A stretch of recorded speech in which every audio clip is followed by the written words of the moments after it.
May 21st, 2017. I wrote a short outline here. Now, natural philosophy, I believe, was the precursor to science.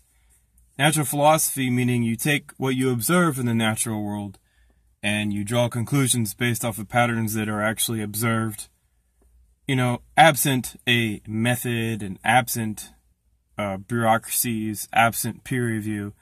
Natural philosophy is just taking reality as you see it and making sense of it. And that's the approach I'm going to use here for dating an actual single galaxy.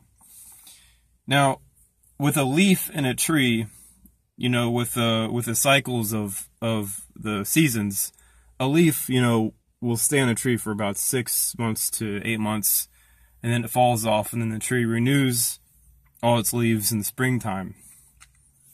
And a tree can live to be about 500 years old.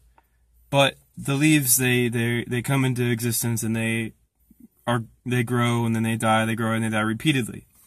So the leaves are recycled for, say, okay, you have a tree that's 500 years old. The leaves are born and die every 6 months, so you have about 1 in 1,000 age difference. So the tree is about 1,000 times older than the leaf cycle. There are 1,000 leaf cycles for each tree. That being said, when I look at a galaxy and I look at the Earth and all the evolving stars, the oldest star, active star in this theory, would be about 10 billion years old. And a dead star in our system, Mercury, would be about 65 billion years old.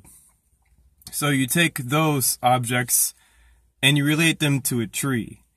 And a tree, with the leaf cycles and the actual age of the tree is about 1,000 times.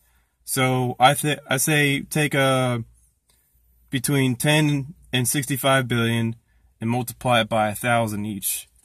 So I'd put the age of a single galaxy. Now, this is not going to be written anywhere, and I have yet to find this written anywhere. A galaxy's age should be between evolved galaxies, that is, 10 trillion and 65 trillion years old. When we look at these spiral galaxies, we're not seeing something that came from a Big Bang explosion. That's not natural philosophy.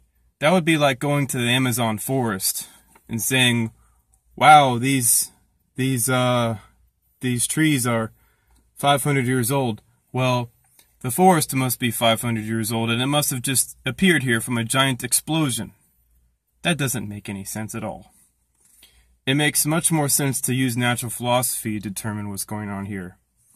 And the reason why I wanted to use trees, leaves, and galaxies together to age them is that both the structures can constantly renew themselves. A galaxy can birth new stars, and the stars die and recycle themselves inside of systems, and trees recycle their leaves. Both have substructure, with trees it'd be the leaves and the trunk and the branches, so those are the substructures. With galaxies, it's stars versus the spiral arms, the nucleus of the galaxy, and star clusters. Both trees and galaxies are dynamic and they change a lot. But on those long time scales, they change. And conceptually, they're visibly unchanging on short time scales. So it's a good reminder that when you look at a tree, you're not going to be able to just sit there and watch it grow. It doesn't work like that. It'd be like watching paint dry. But conceptually, you look at a tree and say, oh, well, we know it's going to grow and change, but you don't see it doing that just by looking at it. Same with a galaxy. You just can't see how old a galaxy is just by looking at it. It's just going to be this static structure. You're not going to see much motion at all.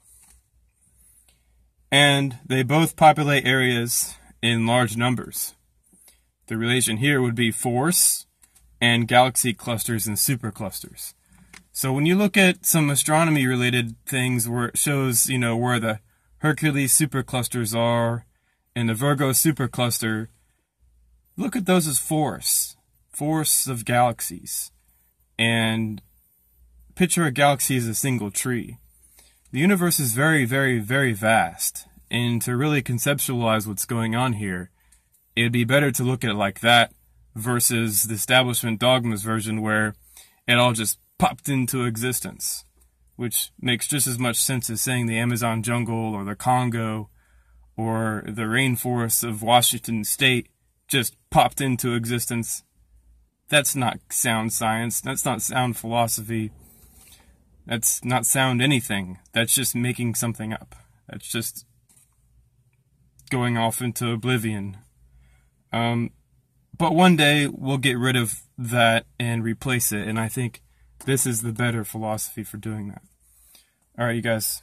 Baz, yeah, I don't know exactly what to do with the time scales, but this just really popped out to me because if we're going to make young objects in their time scales in their lives go up and up and up and up and up and up and up, it's going to go from galaxy to galaxy groups to galaxy superclusters to, and it goes up and up and up until you get to these structures that are so large that they defy all imagination.